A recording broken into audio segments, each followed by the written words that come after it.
আমরা আজকে যাচ্ছি ঠাকুরগাঁ শহরের বক্ষব্যাধি হাসপাতালে। সেখানে আমার ভাইকে ডাক্তার দেখাবো বলে। আমার ভাইয়ের একটু কাশির সমস্যা, তো বুকে কফ আছে, এই জন্য। বাস স্ট্যান্ড থেকে আমরা বক্ষব্যাধির দিকে যাচ্ছি। এই যে আমরা বক্ষব্যাধির সামনে চলে আসছি। বক্ষব্যাধির রাস্তাটা খুব চিকন, তো তাই আস্তে আস্তে ধীরে ধীরে অটোটা যাচ্ছে। এই পাকা রাস্তায় ছাড়ে অল্প রাস্তা আছে বক্ষব্যাধিতে ঢোকার, সেটা খুব চিকন। এই যে আস্তে আস্তে যাচ্ছে, এই সামনেই দেখা যাচ্ছে বক্ষব্যাধি। আমরা প্রায় চলে আসছি। এই যে আমরা বক্ষব্যাধিতে চলে আসছি। সেখানে এখন আমরা টিকিট নিব দুইটা। প্রথম আমার ভাইকে টিকিট কাটতে দিলাম। এই যে এই যে ডাক্তার বসে গেছে। এখানে বেশি দেরি লাগে না। এখানে টিকিট কাটতে কোনো টাকা লাগে না। চিকিৎসা আর এমনি ওষুধ কিছু ফ্রি দিয়ে দেয়। এই যে এখন আমি টিকিট নিব। আমি এদিকে টিকিট নিচ্ছি। এই যে আমাদের থেকে ডাক্তার দেখানো শেষ। কোম্পানির লোকগুলার প্রেসক্রিপশন দেখার জন্য দাঁড়ায় আছে, তারা দেখলো আর কিছু টেস্ট দিছে। আমরা এই টেস্টগুলো করার জন্য এখন রওনা দিলাম। বক্ষব্যাধি থেকে পুরাপুরি সম্পূর্ণ টেস্ট ফ্রি। ওইটা আমরা এখন চলে যাব ব্রাক অফিসে গিয়ে পরীক্ষাগুলা করে নিব। এখানে আপনারা ভাববেন যে এত তাড়াতাড়ি কিভাবে হলো। আসলে এটা নিরিবিলি জায়গা একটা, আর এখানে এত ভিড় নাই, সিরিয়াল নাই, এই জন্য তাড়াতাড়ি হয়ে গেছে। আমাদের আসা মাত্র ডাক্তার ছিল, তা তাড়াতাড়ি টিকিট কাটে দেখাইলাম আর প্রেসক্রিপশন করে দিল পরীক্ষার জন্য। এই জন্য চলে যাচ্ছি তাড়াতাড়ি। আমরা যাব এখন ব্রাকে সম্পূর্ণ পরীক্ষা ফ্রি দিবে। দুইটা পরীক্ষা দিছে, তো দুইটা পরীক্ষায় ফ্রি নিবে, তারা কোনো টাকা নিবে না। এর জন্য সোজাসুজি চলে যাচ্ছি ব্রাকে। এই যে ব্রাক অফিসে আমরা চলে আসছি। এই যে ভাড়া দিলাম অটো ভাইকে। এই যে অটোওয়ালা ভাইয়ের কাছ থেকে টাকা নিলাম, নিয়ে সোজাসুজি ঢুকে পড়লাম। এই যে এখানে আমরা, এই যে আমার ভাই ওদের সাথে কথা বলে ওরা বলল যে না, এটা একদিনে হবে না, 2 দিন টাইম লাগবে। বুকের এক্সরেটা একদিনে হয়ে যাবে, কিন্তু কফ পরীক্ষা দিছে। কফ পরীক্ষার এখান থেকে কফ পরীক্ষার একটা পাত্র দিবে, ওই পাত্রটা নিয়ে পরের দিন আবার আসতে হবে কফ পরীক্ষাটা দেওয়ার জন্য। তারপরের দিন পরীক্ষার রিপোর্ট বাইর হবে, তার জন্য আমাদের আরও 2 দিন আসতে হবে। এই যে কফ পরীক্ষার জন্য একটা পাত্র দিল ঢাকনা সহ। এটার মধ্যে ভোরবেলার কফ লাগবে। আমরা এখন যাব চৌরাস্তা আমাদের মোবাইলের জন্য একটা মাইক্রোফোন কেনার জন্য। এর জন্য আমরা এখন চৌরাস্তার ভিতরের দিকে যাব। আমাদের রেকর্ড ভালো হয় না, সাউন্ডটা ভালোভাবে বোঝা যায় না, এই জন্য আমরা একটা মাইক্রোফোন কেনার জন্য যাচ্ছি।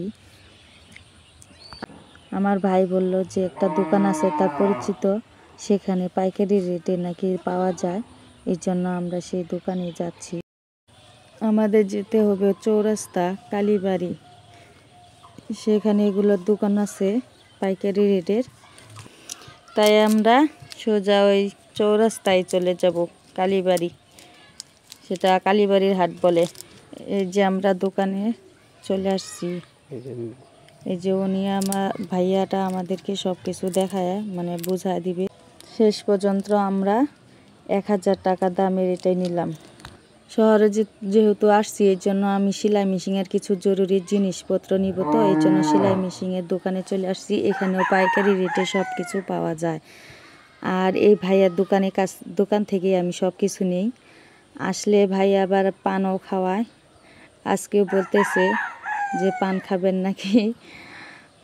এই যে কিছু জিনিস নিলাম, আগে বলতেছি যে টাকাগুলা দিয়ে নিই, এই জন্য টাকা বাইর করে দিয়ে দিচ্ছি ভাইয়া। এই যে ভাইয়া ব্যস্ত, তো অনেক আরও কাস্টমার আছে, ওদেরকেও দিতে হয়। এর জন্য ভাইয়া আমাকে টাকাগুলো দিল, দিয়ে বলল যে ওই যেখানে পান টান আছে আপনারা খান, আপনি পান সুপারি জর্দা সবই আছে, এখান থেকে নিয়ে খান। ভাইয়াও আমাকে নিজের বোনের মতো দেখে, এই জন্য অর্ডার দিয়ে দিল। এখন আমি এখান থেকে পান নিয়ে নিচ্ছি। একটা পান নিলাম, আর ধরেন সুপারি নিলাম, জর্দাও খাই আমি হালকা। জর্দাটা খাওয়া বেশি ভালো না, তাও আমি খাই।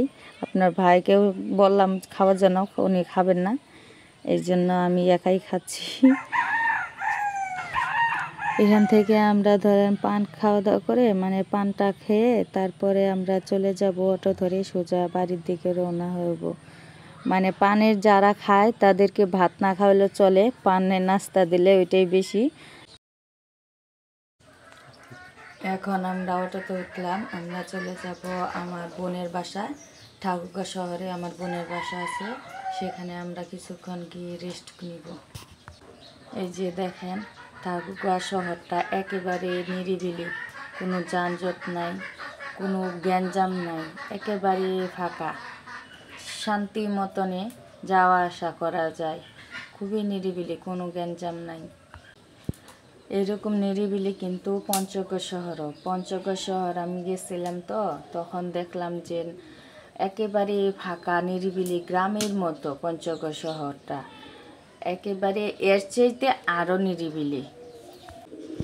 আমাদের ভিডিও রেকর্ড ভয়েস করতে খুব সমস্যা হয়, কারণ মুরগির আওয়াজ করে, মোরগ আছে অনেকগুলো, তো দেশি মুরগি আছে, তা আওয়াজ উঠে, গরুর আওয়াজ উঠে, ছাগল আছে, সব কিছুরই একটা গ্যাঞ্জাম, সকালে ক্যাচম্যাচ শুরু করে দেয়, দুপুরের দিকে শব্দ হতেই থাকে।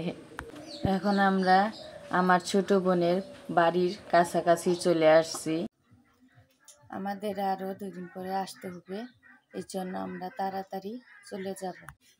আপনাদের ভিডিওটা পছন্দ হলে আমাদেরকে লাইক, কমেন্ট, শেয়ার করবেন আর একটা সাবস্ক্রাইব করবেন। এই যে আমরা এখন চলে আসলাম বাসায়। এই যে আমার বোনের বাচ্চা আমার কাছে কোলে, ও খুব হাসে, খুব শান্তশিষ্ট। এখান থেকে আমরা বিদায় নিব আপনাদের কাছ থেকে।